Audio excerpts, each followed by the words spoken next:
या ईसाई धर्म में यह कहा जाता है कि अपनी मृत्यु के 3 दिन बाद ईसा मसीह फिर से जीवित हो गए थे और इसके 40 दिन बाद वो स्वर्ग में चले गए थे। तब इन कहानियों को कोई भी काल्पनिक नहीं बताता और इन्हें पौराणिक कथा भी नहीं बताया जाता।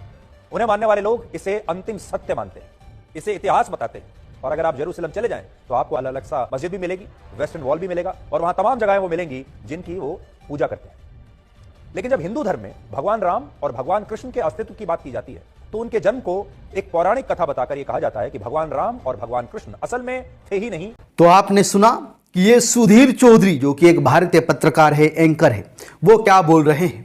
वो बोल रहे हैं कि जो प्रभु यीशु मसीह के बारे में जो वो बात कर रहे हैं, वो बता रहे हैं कि प्रभु यीशु मसीह मारे गए, गाड़े गए और तीसरे दिन वो फिर से जी उठे और 40 दिन के बाद वो स्वर्ग में उठा लिए और बताया कि यही अंतिम सत्य है। और इस प्रकार से उन्होंने जो कहा है आपने वीडियोस में देखा है। इनको कोई पौराणिक क्यों नहीं बोलता है या इनको कोई कहानी क्यों नहीं बोलता है।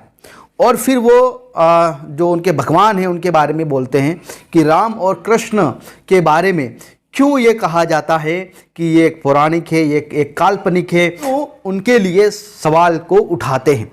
इस प्रकार से ये एंकर या मीडिया ने जो बताया है, तो आप सभी लोग जानते हैं क्योंकि इजराइल और हमास के बीच में युद्ध हो रहा है, इसलिए काफ़ी जो मीडिया वाले हैं वो वहाँ जा जाकर ये कवरेज को दिखा रहे हैं। इसलिए उनकी जो बातों से लग रहा है कि वो इस सत्य को स्वीकार करने के लिए तैयार नहीं। प्रियो, यही सत्य है क्योंकि यीशु मसीह मारे गए, गाड़े गए और तीसरे दिन फिर से जी उठे और फिर स्वर्ग में उठा लिए गए और फिर से आने वाला भी है।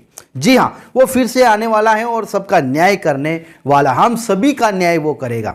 चाहे वो मीडिया हो, चाहे वो कोई भी हो, हम सभी का वो न्याय करेगा। जी हाँ, ऐसा समय आएगा कि सबको उसके सामने खड़ा रहना पड़ेगा। और बाइबल हमें प्रभु यीशु मसीह के बारे में स्पष्ट रूप से बताती है और सटीक प्रभु यीशु मसीह के बारे में जानकारी हमें देती है। इसलिए जो लोग हैं वो बाइबल को खरीदते हैं, बाइबल को पढ़ते हैं और जब बाइबल को पढ़ते हैं तो उन्हें एक सच्चे परमेश्वर के बारे में जानकारी मिलती है और वो इस बाइबल को पढ़कर परमेश्वर के ऊपर विश्वास करते हैं, यीशु मसीह को अपना उद्धारकर्ता के रूप में ग्रहण करते हैं। उसमें लिखी हुई हर एक बात, हर एक मात्रा सत्य है। हमें मालूम चलता है कि बाइबल का परमेश्वर ही सच्चा परमेश्वर है, उसके अलावा कोई भी हो वो सच्चा नहीं।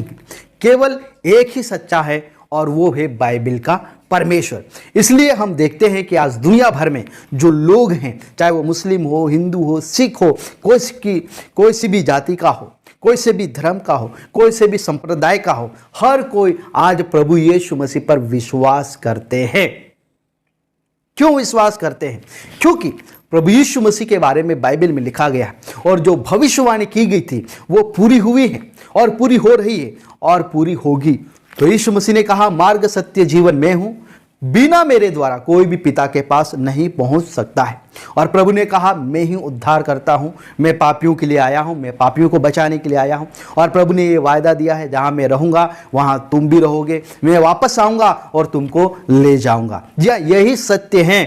जो प्रभु यीशु मसीह मारे गए हैं, गाड़े गए हैं, तीसरे दिन जिंदा हो गए हैं, फिर स्वर्ग में उठा लिए गए हैं और हमारी एक अंतिम आशा ये है कि प्रभु फिर से आने वाले हैं। यीशु मसीह का सेकंड कमिंग होगा और उसके साथ हम हमेशा हमेशा के लिए प्रभु के साथ रहेंगे। ये हमारी आशा है और यही सत्य है।